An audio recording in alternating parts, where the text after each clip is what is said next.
కోసం ఎదురు చూస్తున్నాను. ఐ లవ్ యూ, మీ రోజు.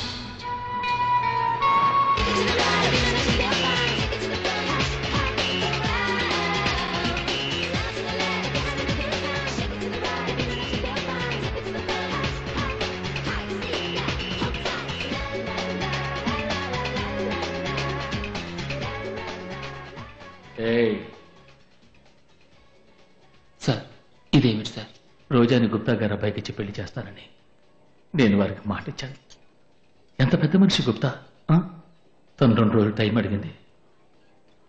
ఒకవేళ రోజా తనకి పెళ్లి ఇష్టం లేదని చెప్తే నేను వారి మొహాన్ని ఎలా చూడను? దిగులు పడకండి సార్, తప్పకుండా మీ అమ్మాయి ఈ పెళ్లికి ఒప్పుకుంటుంది. నువ్వన్నట్టు అదే జరిగితే నా పరువు నిలబడుతుంది. రోజా రామచంద్రరావు గారు అమ్మాయి అని తెలిసిన తర్వాత అలాంటి మనిషికి ద్రోహం చేయకూడదనిపించింది. దేవుళ్ళ ఆదుకున్న ఆ మహానుభావుడికి నేను చేయగలిగిందల్లా ఒక్కటే, ఒక చిన్న త్యాగం. నా ప్రేమను మర్చిపోవాలనుకున్నాను. రోజాకి నేను ప్రేమించడం లేదని తెలిస్తే తప్పకుండా తన పెళ్లికి ఒప్పుకుంటుంది. అందుకే తను ప్రేమించడం లేదని ఈమెయిల్ పంపాను.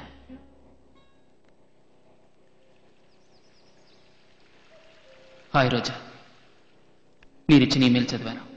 నేను మీతో చాట్ చేయడాన్ని, మన రైలు పరిచయాన్ని మీరు అపార్థం చేసుకున్నారు. నేను నిజంగా మిమ్మల్ని ప్రేమించినట్టయితే నా పుస్తకంలో మీరు రాసిన ఉత్తరం చదివిన వెంటనే మీకు నచ్చేలా సమాధానం ఇచ్చి ఉండేవాడిని. సో నేను మిమ్మల్ని ప్రేమించలేదని అర్థం. నేను ఇక్కడికి వచ్చింది చదువు కోసం, ప్రేమ కోసం కాదు. I'm clearly telling you now, నేను మిమ్మల్ని ప్రేమించలేదు, ప్రేమించను కూడా. మీకోసం నేను రైల్వే స్టేషన్కి రాలేదు. ఇక నేను అపార్థం చేసుకోవడం మాని అర్థం చేసుకోవడానికి ప్రయత్నించండి. Okay, bye.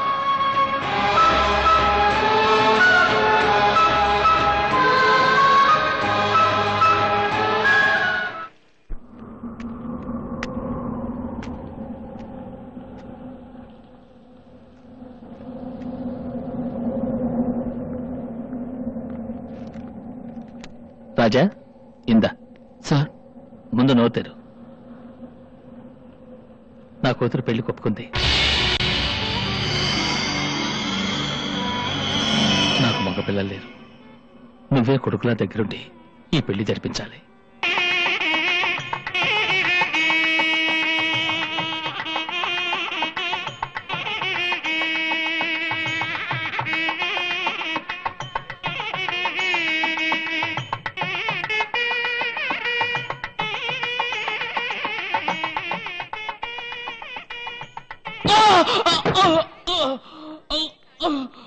రాజా, ఏమిటి రాజా ఇది? చేతిలో బరువు పెట్టును ఆలోచిస్తున్నావా? దీన్ని ఎందుకు తీసుకొచ్చావు? లేదు సార్, మీరు ముంబైలో పుట్టి పెరుగుండొచ్చు, కానీ తెలుగువారు నార్త్ ఇండియన్ స్టైల్లో మీరు పెళ్లి ఎలా జరిపించినప్పటికీ మన తెలుగు సాంప్రదాయం ప్రకారం కాళ్లకు పారాణి పెట్టి, నుదుట భాషికం కట్టి, గౌరీ పూజ చేయించి, అరుంధతిని చూపించి పెద్దలు ఆశీర్వదించాలి సార్. ఆ విధంగా చేస్తే వాళ్ళ జీవితం సుఖంగా ఉంటుందని శాస్త్రం సార్. నా కూతురు సుఖం గురించి నాకన్నా నువ్వే ఎక్కువ ఆలోచిస్తున్నావు. క్షణం విశ్రాంతి లేకుండా రేపు పెళ్లికి కావాల్సిన ఏర్పాట్లన్నీ బ్రహ్మాండంగా చేసి పెట్టావు. నా కొడుకులేని లోటు తెచ్చావు. నేను మన రాజేష్ బ్యాచిలర్ పార్టీకి వెళ్తున్నాను, నువ్వు వస్తావా? లేదు సార్, మీరు వెళ్ళండి. మీ రూమ్కి వెళ్ళి షర్ట్ మార్చుకుని ఉదయాన్నే వస్తాను.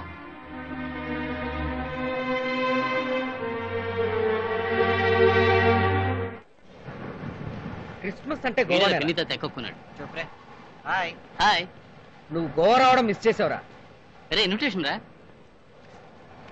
Super invitation. Wow wow.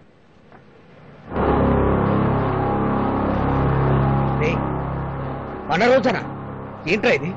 ఎవర్రా ఈ రాజేష్? చెప్పరా, నీ పేరుండాల్సిన చోట. రే ఆగరా, నేను ఒక్క వారం గోవా వెళ్ళి వచ్చేలోగా ఏదేదో జరిగింది. రోజా రోజాని ప్రాణాలు ఇస్తావే, తనకి ఎవరు పెళ్లి చేసుకోవడానికి ఎలా ఒప్పుకుందిరా?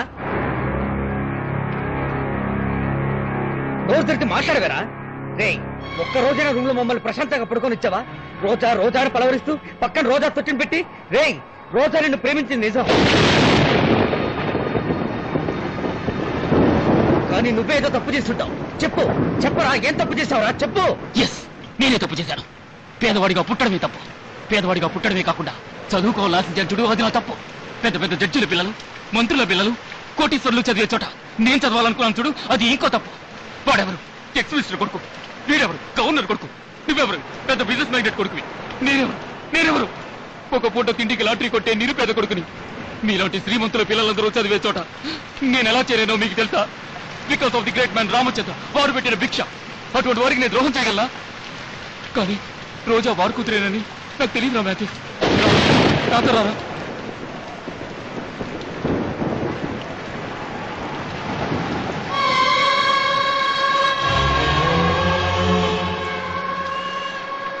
ఇలా చూడ, ఈ పిల్లలు పేదవాళ్ళగా పుట్టడం వాళ్ళు చేసిన పాపం కాదు. వాళ్ళు అలా పుట్టడం వాళ్ళ తండ్రులు చేసిన తప్పు. దీనికి రాజకీయ నాయకుల కారణం కాదు, వాళ్ళ తండ్రులే కారణం. తన కడిపే నింపుకోలేని వాడు తనకని పిల్లల్ని కనాలనుకోవడం మహా పెద్ద తప్పు. ఏ తండ్రి అయినా తన పిల్లలు సుఖంగా ఉండాలని ఆశించడం సహజం. కానీ ఆ పిల్లలు సుఖంగా లేరే. ఎందుకంటే ఇంతవరకు ఏ తండ్రి తన ఆశించిన సాధించలేకపోయాడు. అలాగే అనుకున్న సాధించిన వాళ్ళు కూడా చాలా కొద్ది మంది. వారిలో ఒకరు రామచంద్ర. ఇటువంటి తండ్రులే ఉంటే దేశంలో ఆకలి, పేదరికం రెండూ ఉండవు. అటువంటి మంచి మనిషి కనుక కలల్ని ఎలా చెదరగొట్టమంటావరా? రే, నేను ప్రేమించేది వాళ్ళ అమ్మాయిని తెలియక నాతో కూర్చుని ప్రేమలేఖలు కూడా రాశారా? నువ్వు కూడా చేయలేదురా పని. ప్రేమలో నీ ఓడిపోయినా నాకు దిగులేదు. అటువంటి తండ్రి కళలు ఫలించాలి. అందుకు ప్రేమనేమిటి? నా ప్రాణాన్ని త్యాగం చేయడానికి నా సిద్ధమే. తనకి పెళ్లి జరిగి తీరాలి. అప్పుడే నా ప్రేమ గెలిచినట్టు. నేను తను ప్రేమించింది నిజంరా.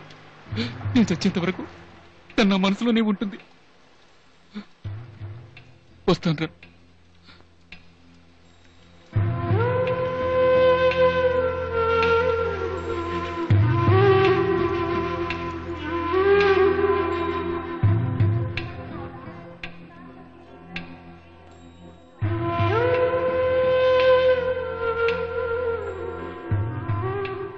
నా ప్రేమ నా ఫ్రెండ్స్కు తప్ప ఇంకెవరికీ తెలీదు. నేను పొద్దున్నే వస్తానని ఆయన అనుకుంటారు. నేను అబద్ధం చెప్పి ఊరికి వెళ్తున్నానని ఆయనకి తెలీదు. నేను కోరుకునేదల్లా రోజా సంతోషంగా ఉండటమే. తెల్లవారితే తన వివాహం. తన జ్ఞాపకార్థం నా దగ్గరుంది ఈ రోజా చెట్టొక్కటే. రాజా, నేను ఇంతవరకు ఎప్పుడు కంటతడి పెట్టి తెలియదు. ఎందుకంటే నాకు ఏడవడం అంటే నచ్చదు. నువ్వు నన్నే ఏడిపించావు. ఇదే నువ్వు ఉన్న పరిస్థితిలో మరెవరన్నా అయితే స్వార్థంతో తన సుఖాన్ని చూసుకునేవాడు. కానీ నువ్వు ఇంకోళ్ళ సంతోషం కోసం నీ ప్రేమనే త్యాగం చేశావు. You are great. త్యాగం చేయడంలో కూడా ఒక సంతోషం ఉంది కదా, అది నాకు ఇప్పుడే అర్థమైంది. కానీ ఒక సంగతి తెలుసా? ఒకవేళ ప్రేమ సక్సెస్ అయిందనుకో, అది ఒకరో ఇద్దరో పిల్లలు పుట్టేంత వరకు ఉండి తర్వాత తరిగిపోయే అవకాశం ఉంది. కానీ అదే ప్రేమలో ఓడిపోవడం జరిగితే ఆ మనిషి చచ్చేంత వరకు అది మనసులో సజీవంగా ఉంటుంది. నువ్వు ప్రేమలో ఓడిపోయి ఉండొచ్చు, కానీ మనిషిగా గెలిచావు.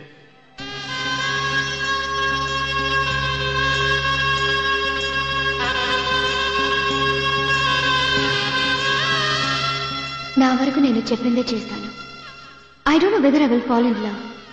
ఒకవేళ లవ్ చేసినా ఒకరిని ప్రేమించి ఇంకొకరిని పెళ్లి చేసుకునే సగటు ఆడపిల్లలా నేను మాత్రం అటువంటి పని చేయను.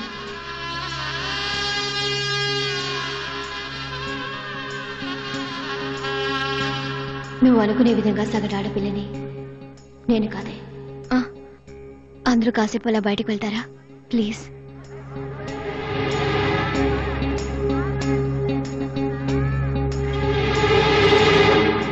అందరూ ప్రేమించవచ్చు, కానీ అందరూ ప్రేమలో ఫలించకపోవచ్చు. సపోజ్ నువ్వు ఒకరిని ప్రేమించి అది నీకు దక్కకపోయినా, లేక అతనికి నువ్వంటే ఇష్టం లేదని తెలిసినా అతని కోసం నీ ప్రాణాలు ఇవ్వడానికైనా సిద్ధపడతావు చూడు, అదేనే నిజమైన ప్రేమ.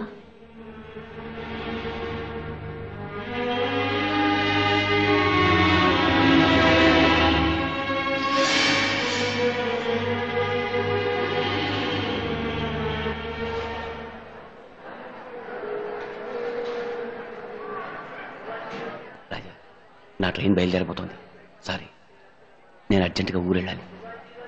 జీవితంలో ఎన్నో ప్రయాణాలు చేస్తుంటాం, కానీ కొన్ని ప్రయాణాలని, కొందరు మనుషుల్ని చచ్చేంతవరకు మర్చిపోలేం. ఇవాళ న్యూ ఇయర్స్ డే. ఒక మంచి ఫ్రెండ్ని కలుసుకున్నాను అన్న సంతోషంతో నేను ఊరికెడుతున్నాను. రాజా, నీ ట్రైన్ కూడా వస్తుంది. This is my visiting card. జీవితంలో నీ సుఖ దుఃఖాలు పంచుకోవడానికి యాజ్ ఏ బ్రదర్ నేనున్నాను. నేను రాజా థ్యాంక్ యూ సార్. వెళ్ళొస్తాను.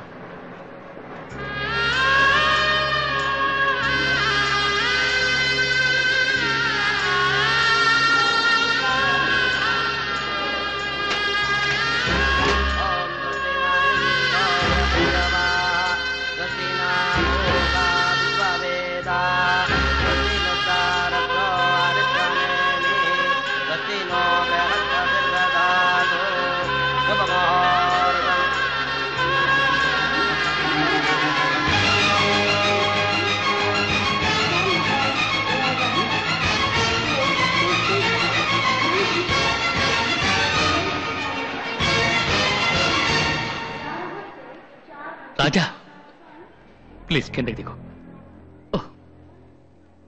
రాజా, ప్రేమ అన్న మాటకి నిజమైన నిర్వచనం నువ్వే. ఒక మంచి తండ్రి బాధ్యత కేవలం పిల్లలకి ఆస్తిపాస్తులు సమకూర్చడమే కాదు, వాళ్ళ మనసుకు ఏది ఇష్టమో తెలుసుకుని న్యాయమైన వాళ్ళ కోరికలు నెరవేర్చడమే ఓ మంచి తండ్రి బాధ్యత. తెలుసో తెలియకో మీ ప్రేమకు నేను కారణమయ్యాను. నేను సంపాదించిన ఆస్తి అంతస్తులో కలిగిన సంతోషం నిన్ను నా కూతుర్ని కలపడంలో కలుగుతుందనుకుంటున్నాను. నువ్వు నిజంగా నాకు రుణపడి ఉన్నాను అనుకుంటే నాతో పాటు వచ్చి రోజాతో ఐ లవ్ యూ అని చెప్పు ప్లీజ్. కిందకి దిగు.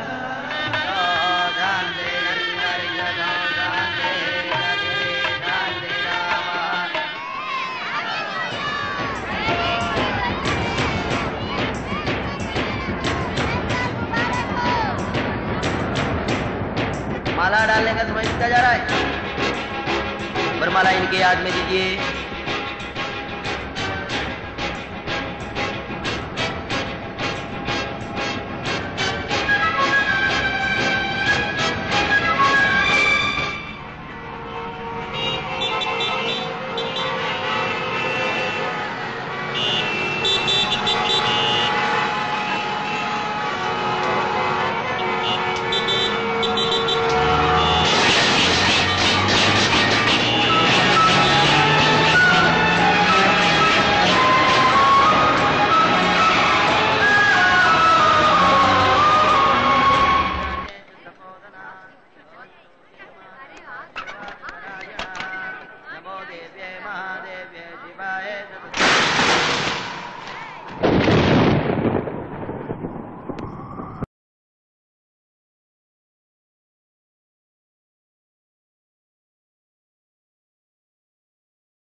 రోజా, నువ్వు నన్ను ప్రేమించానని చెప్పినప్పుడు నేను నిన్ను ప్రేమించలేదని అబద్ధమాడాను.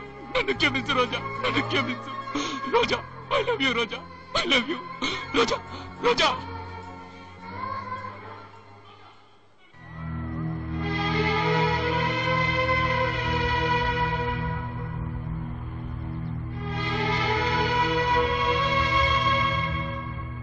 This is my visiting card. జీవితంలో నీ సుఖ దుఃఖాలు పంచుకోవడానికి యాజ్ ఏ బ్రదర్ నేనున్నాను. గౌరవనీయులైన శ్రీ మాధవరావు గారికి జీవితంలో ఎన్నో ప్రయాణాలు చేస్తాం. కొన్ని ప్రయాణాలను, కొంతమంది మనుషులను మర్చిపోలేం. అటువంటి వారిలో మీరు ఒకరు. నా నా సుఖదుఖాలను మీతో పంచుకోవాలని ఈ ఉత్తరం రాస్తున్నాను. 1999 జనవరి 1వ తేదీ నా జీవితంలో మర్చిపోలేని రోజు. మీరు వెళ్ళిన తరువాత నేను బయలుదేరడానికి సిద్ధంగా ఉన్న రైలుకి పచ్చజెండా చూపించడానికి ముందే రోజా తండ్రి గారు మా ప్రేమకు పచ్చజెండా చూపించారు. వచ్చే ఫిబ్రవరి 14వ తారీఖున ప్రేమికుల రోజు నాడు మా వివాహం జరిపించాలని పెద్దలు నిశ్చయించారు. మీరు తప్పకుండా